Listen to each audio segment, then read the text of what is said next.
Last lecture we studied about the very important topics: what is VPC, what is subnet, what are CIDR groups, and how the security groups plays a very important role in giving the permissions to the SSH, like to the subnet or VPC that we studied in the last lecture. See, this is nothing but the network that connects your laptop with your AWS cloud. So to connect between it, you have some rules and regulations. Those rules we call it as the security groups.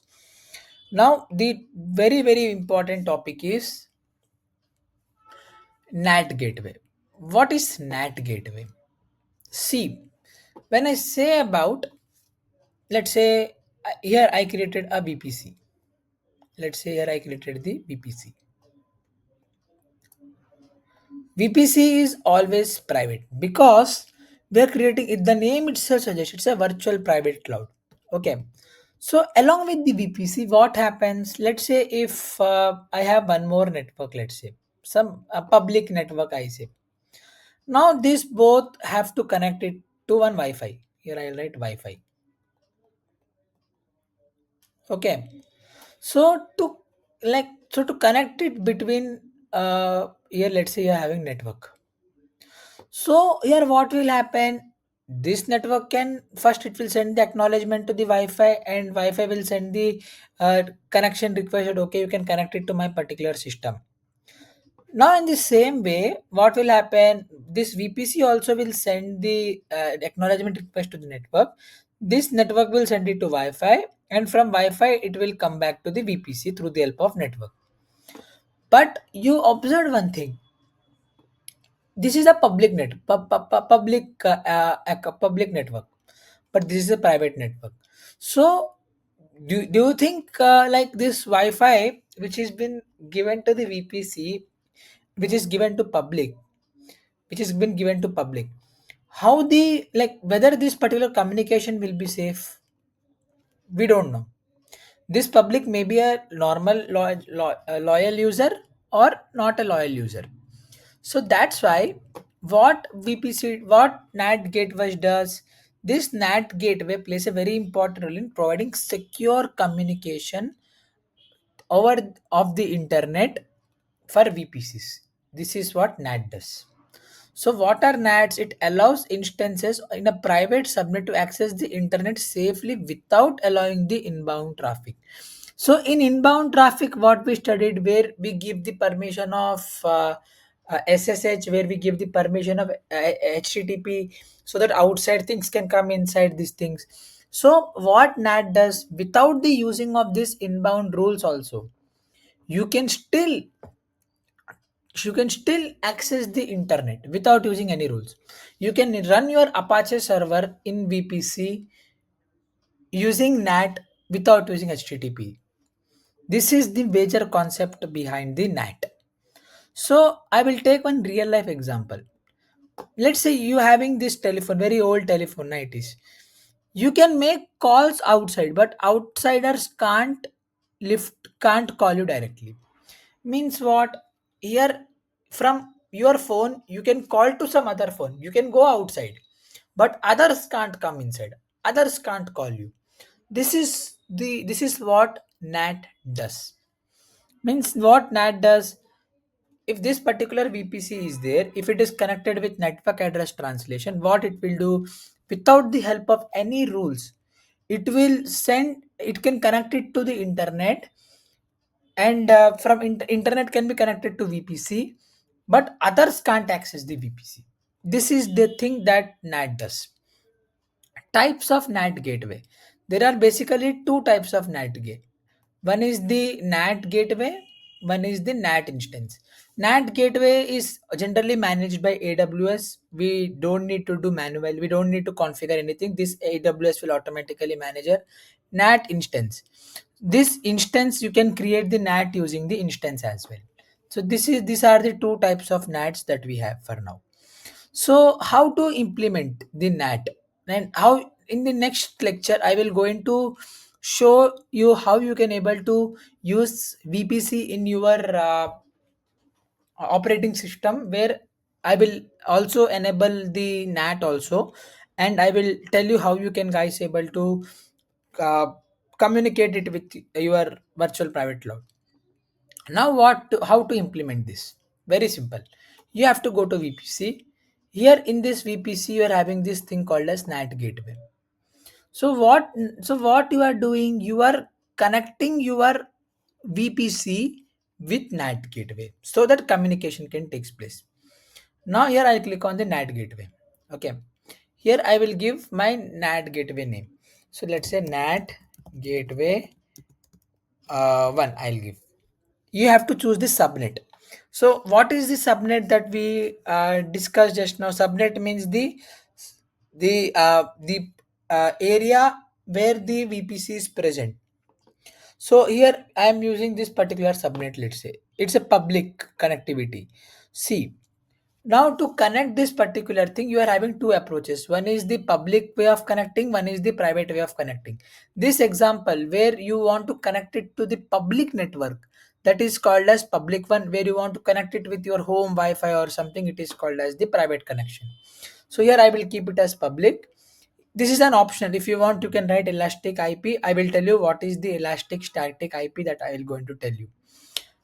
This elastic IP means all of entire everywhere this id will remain the same. If you want, you can give. If you don't want, we will create the elastic IP as well. We'll just click here. Elastic IP is mandatory. Okay, here I will write one elastic IP 10.0.0.0/24. Okay, I'll just write this IP. Okay, allocate elastic IP. I will write. It will give you some random elastic IP. It will give. Now we'll click on the NAT gateway. See, this NAT gateway has been applied on this particular subnet. This subnet. This on this particular subnet. If I click on the subnet now, if I click on the subnet now, here you see in this particular VPC. On this particular VPC, you applied the NAT rules.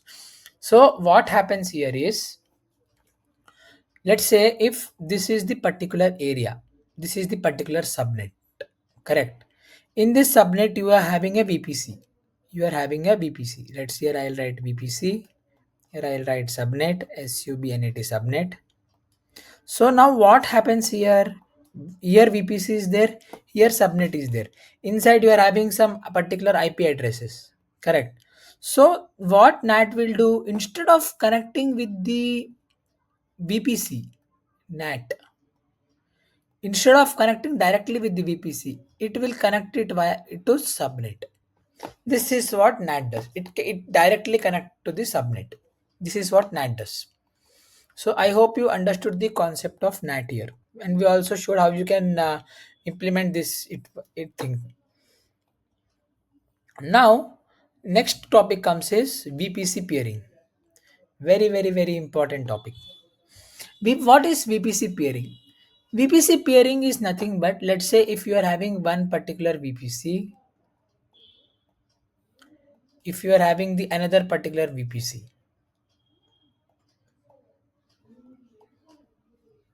the connection between this VPC to this VPC, two private VPC connection is called as VPC peering. Okay, the private connection between two VPC for direct communicating using the private IPs. So real life example is what, very simple example. This is the bridge. Okay, this is the bridge that connects the two houses. So this bridge is called as VPC peering. Simple words, VPC peering is called as VPC peering. So now what are the types of peering?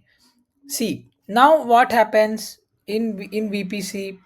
Let's say if this particular VPC, in a subnet, multiple VPC can be created, right? So here this is one VPC. Here let's say this is VPC 1. But both of them are connected to one single subnet. One single subnet. Now the communication between this particular VPC to this particular VPC, this particular VPC to this particular VPC is called as intra-region peering. Intra-region peering. Here both of them should be in same region. Same region. Let's say here we created in Europe, right? So let's say here I am there, I want to talk to my friend who is in India. That connection we call it as intra connection, intra VPC peering. Now let's say if I am sitting in India, I want to communicate or connect with the friend who is in USA. That particular connection is called as interconnection, inter VPC peering, same region. Okay, this is it. So this is called as intra-peering. This is called as inter-peering, where different connection takes place. Now, how to implement these particular things? Now we'll again go to VPC. In down, you are having this particular thing called as the private links. Private links here you are having. Virtual like peering connections. Okay, we have to go to peering connections. VPC peering connections. If you go down peering connections, so once you click on the particular peering connections, what will happen here? Here we have to click on choose peering connections. Now what I have to do? I have to write my name. Let's say here I will write my PC1. Let's say I'm writing. Now here I have to pass the VPC ID. Now what is the VPC ID that I want to create? I want to use my first VPC. My first VPC we are using. Okay, this has the VPC ID, it's there. Now you have to select the another region. There are two options. Either you can select my account with another account, or you can choose this region and another region. But for now, I want to use this region and I want to use my account. So now second VPC I have to select. I will select my VPC2. This is the first VPC. This is the second VPC. And now if I want to add tags or if I don't want to add tags, it depends upon my choice.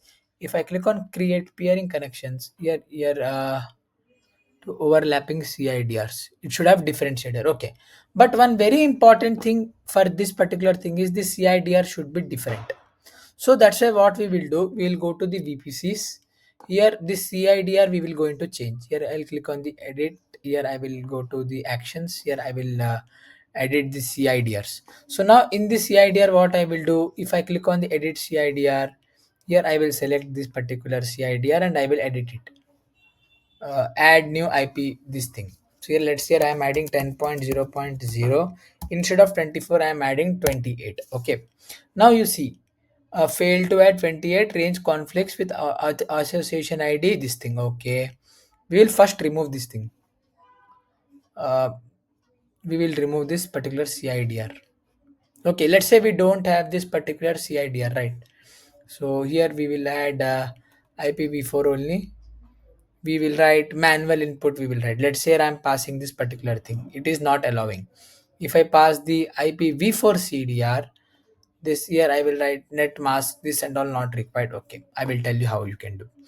Now we will delete this particular this thing. Let's say here I'll go into this thing, I'll go to actions, I'll delete VPC.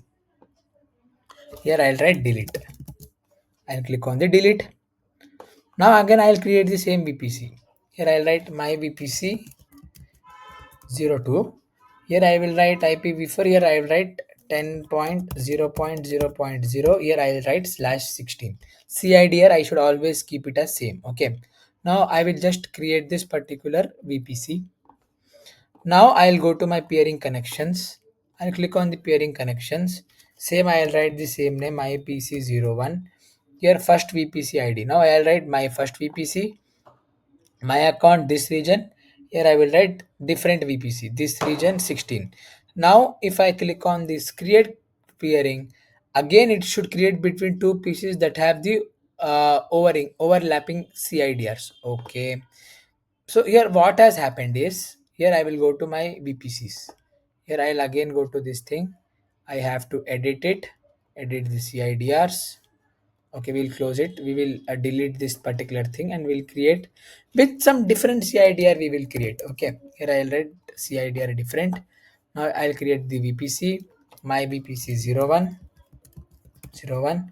Instead of writing 10 I will write 0 0.0 point, no, I should not write 0. Okay, I'll write 11.11.11.11 slash 16 I will write, not slash 16, I'll write 28. Okay, now I will click on the create VPC. It must be 16. should be valid before 1.11.11.11.16 4 are there. Here I will write, let's say I'll write as 1 here. Okay, I'll click on the VP 0, sorry, 10.0.0, sorry, 0.1.0/16 here. Click on the VIP. Okay, here I will write 0. Instead of this, I will write 0. Here instead of 0, I will write second network. I'll create the VPC. Here I should write 0 here. If I click on create, it will work now. You created this particular thing with different CIDR. You have been created 16 CIDR.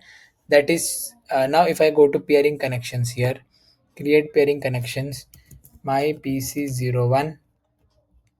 I'll create my PC1 first, and then here I will add this particular my first VPC. See, now here CIDR are what I can say different. CIDR is not same. Now if I go here, create pairing connections, this has been overlapping. For now I will keep it as default. Okay, here now I will keep it as default, and now if I click on the pairing connection, it works. Means what has happened here, the peering connection has been taken place between this particular CIDR with the another CIDR, not with the same thing. So same connection you cannot do, but with different you can do. This is what I was trying to tell you. Between one house in one region and one house in another region, you can connect. That you can do.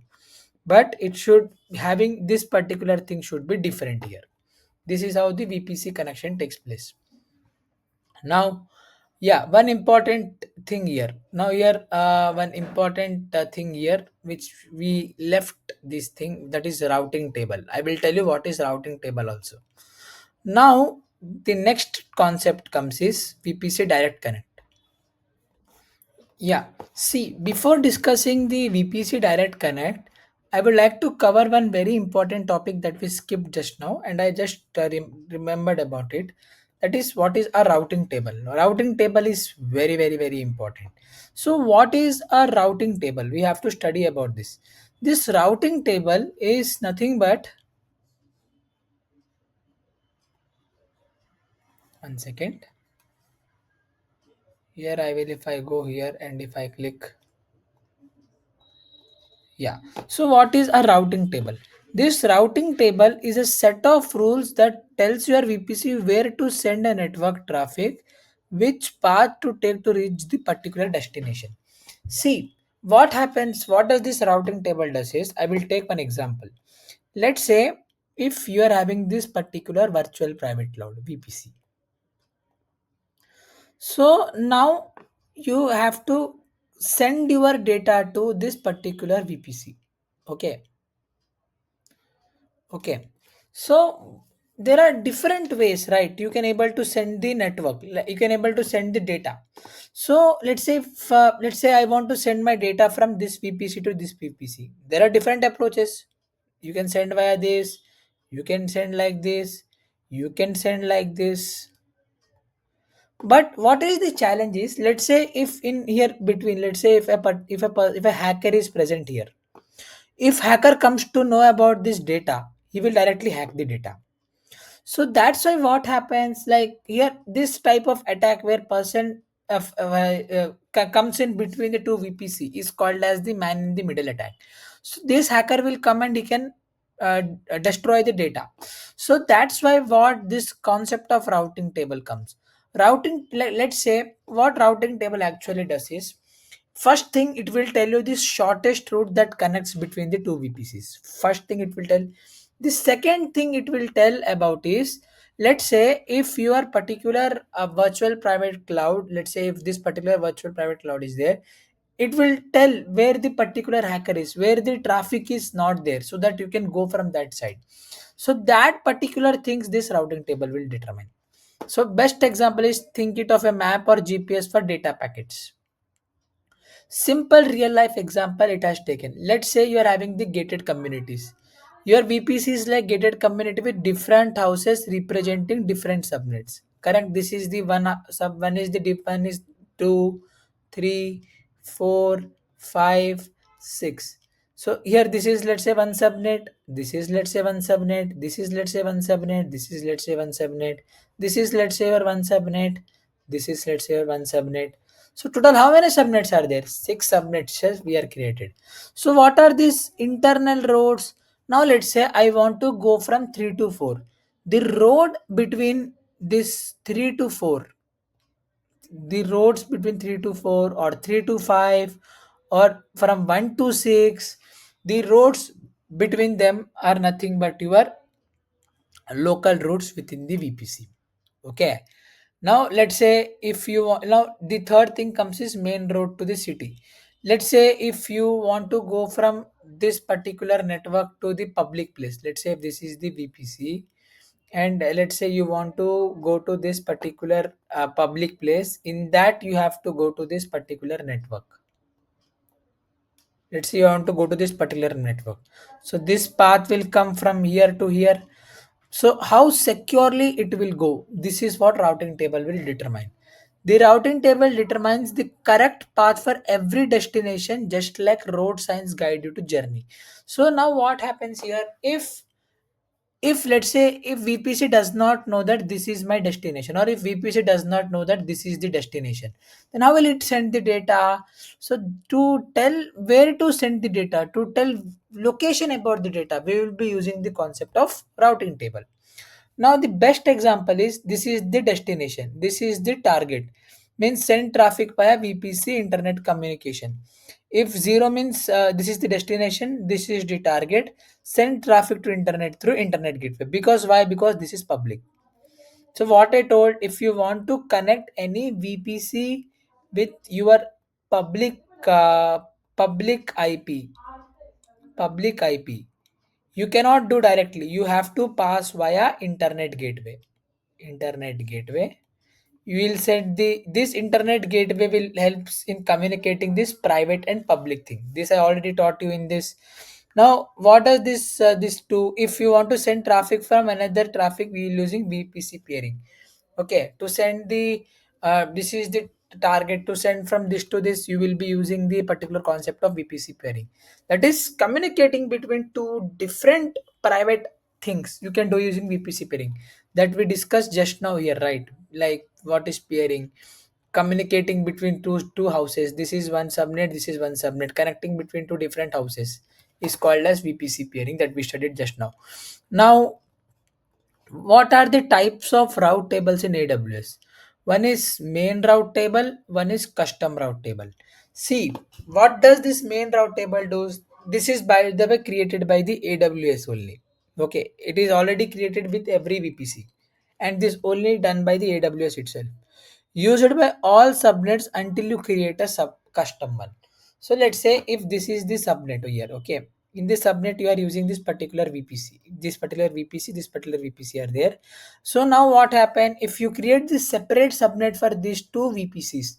Only for that, uh, only for that particular custom one, this main route table will work. Now let's say here I created two subnets. This is one subnet, and inside that I created one more subnet here, and inside it I created one VPC network. So here what will happen? This in main route table, let's say this is VPC. This both subnets can access the main route table. This is the concept behind it, used by the internal only subnets. But what is the custom route table? Custom route table is creating extra routing tables or separate subnets. One for public subnet with internet access, one with another with the private subnet, no internet access. Means what here? Let's say if this is the routing table. This is the VPC, this is the public IP. So for this, let's say this is the Wi-Fi. So what this custom route table do? It will create the path for this Wi-Fi for this, and it will create a separate path for this public also. This is what the custom route table does. So how you can able to implement in AWS is the concept here. Now here we have to go to VPC. Here we have to go to route tables. Click on the route tables. Now once click here, you have to create the route table.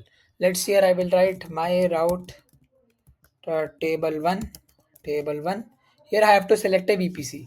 For my first VPC that we created, for this I will be using the this thing, and I will just create the route table. See, Now what does this mean here? Let's say here this is the VPC. Sorry, here this is the VPC that we created the VPC.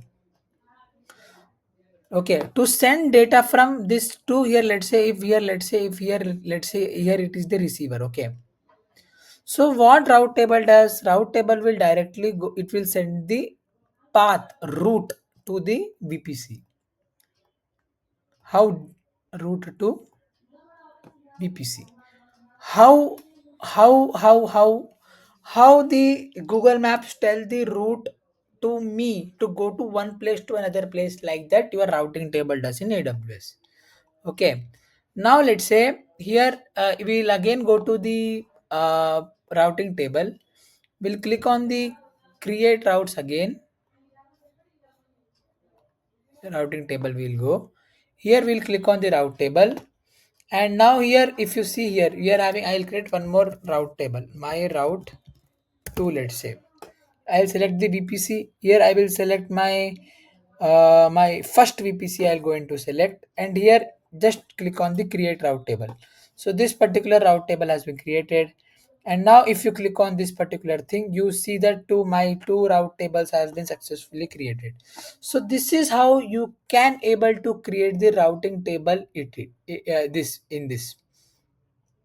So this is how it. Now in the next lecture we'll going to see the implementation in terminal, how to do these things. But for now I want to tell one important thing. What is routing table? Set of rules to decide where to send traffic. Directly sends the packet to correct destination. Default for all subnets. Assigned to the all subnets. This is custom one, main one. This is the public for internet example. So this is how one example, routing table, VPC, local routes. Best example is to come from highway to city, the internet gateway, and come in like to communicate between two networks. We will be using the VPC peering that we already studied now. Now the next topic comes is what is VPC direct contact. So what VPC direct contact means? Let's say if this is the VPC, this is the VPC. If this is the VPC, we nowadays we are using this what I can say, connecting this VPC direct contact only we'll use. It will directly connect from one VPC to another VPC in faster approach. This is the modern way of VPC peering. Okay, this is the modern version of VPC peering where we it's a dedicated private high speed connection between your data center and your Amazon VPC. Means what? To connect your data, let's say your data is present. To connect your VPC to data, we will be using VPC direct contact here. So let's say a private tunnel is there from your home directly to your school. So no public roads. So this tunnel is, this is your home, this is your school. So this path where no one can enter, this is nothing but your VPC direct. Now there are two types of direct contact. One is the dedicated connection, one is the hosted connection. So what is the dedicated connection? Dedicated connection means this connection, like there should be a medium, like let's say one wire should be there to connect between the two different tunnels. That is called as the dedicated tunnel. But hosted connection means what? The connection between this both takes place, but here you won't create custom one. This AWS will give. Mean this connection, this particular file transfer from this place to this place will take will do automatically without your interference. This will be done by the AWS. It will be shared by the AWS. Now to implement it, this is also very easy. Here you have to go to here VPC, and here you have to select this direct connect, AWS direct connect. If you go here down, you will get it, AWS direct connect. AWS direct connect, we will search it. AWS direct VPC, uh, AWS direct connect. See this direct connect, we have to go here. Okay, once you click on the direct connect, what will happen? Not this one.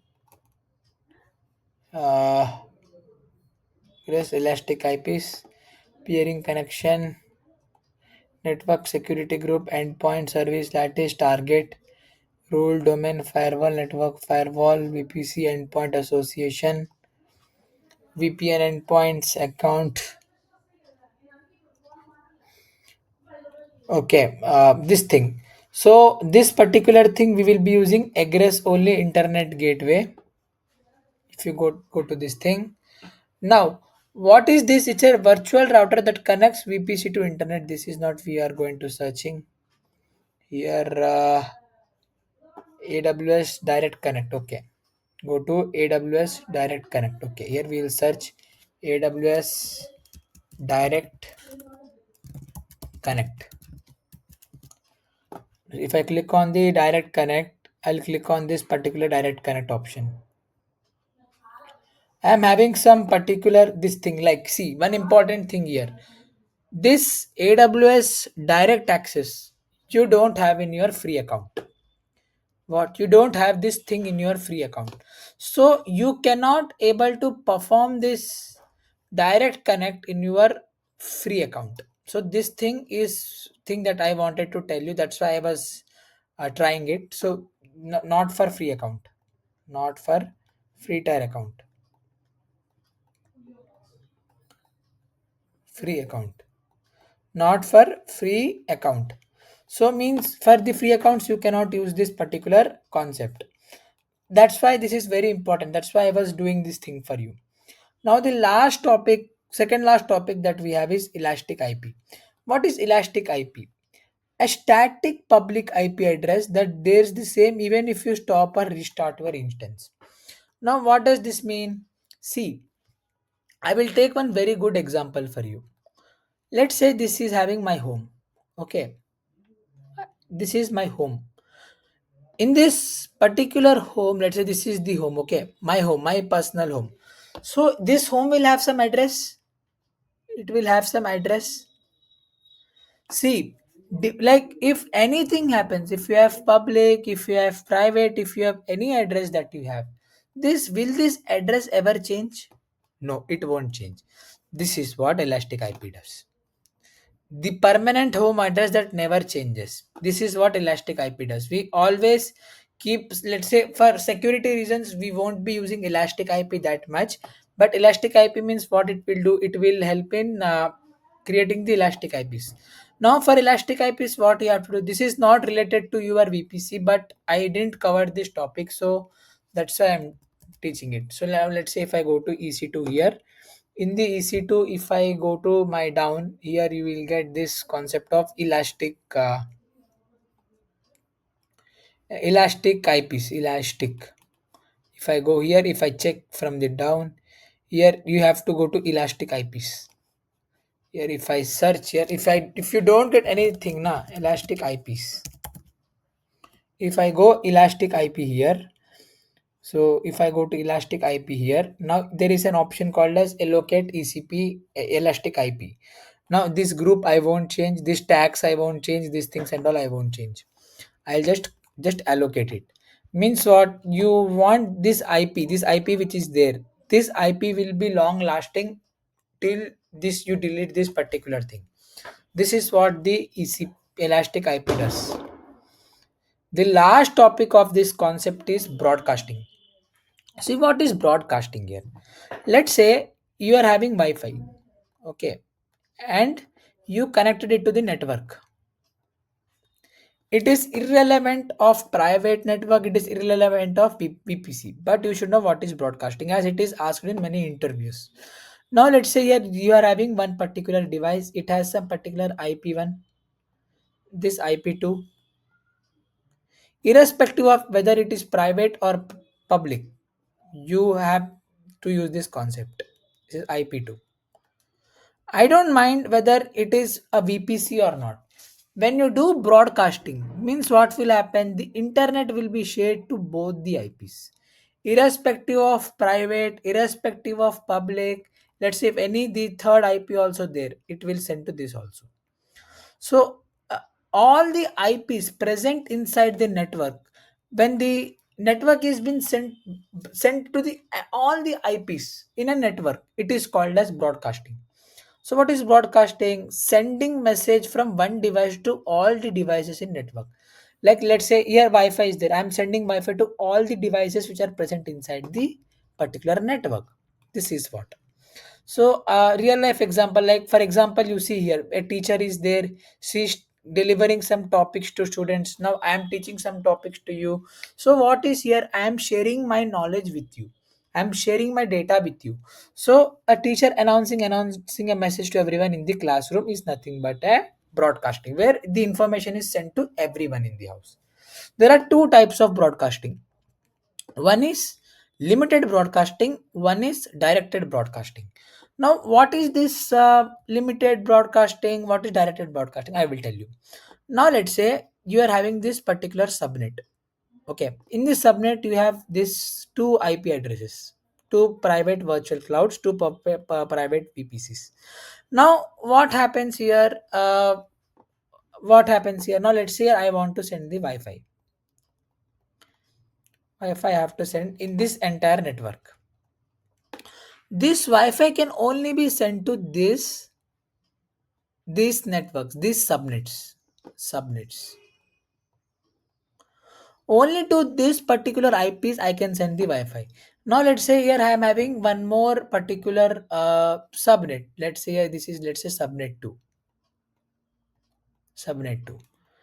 I cannot send my Wi-Fi to here. This is not possible when we say about limited broadcasting.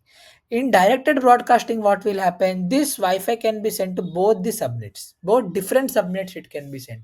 Let's say if this is there, if this is there, if this is there, if this is there, subnets inside network is there.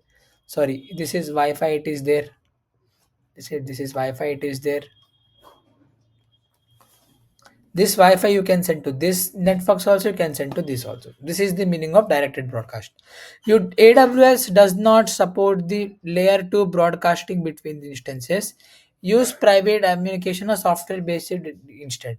AWS, we don't have the concept of broadcasting. So we don't have the concept of broadcasting. So this is what we studied. First we studied about VPCs in the last lecture.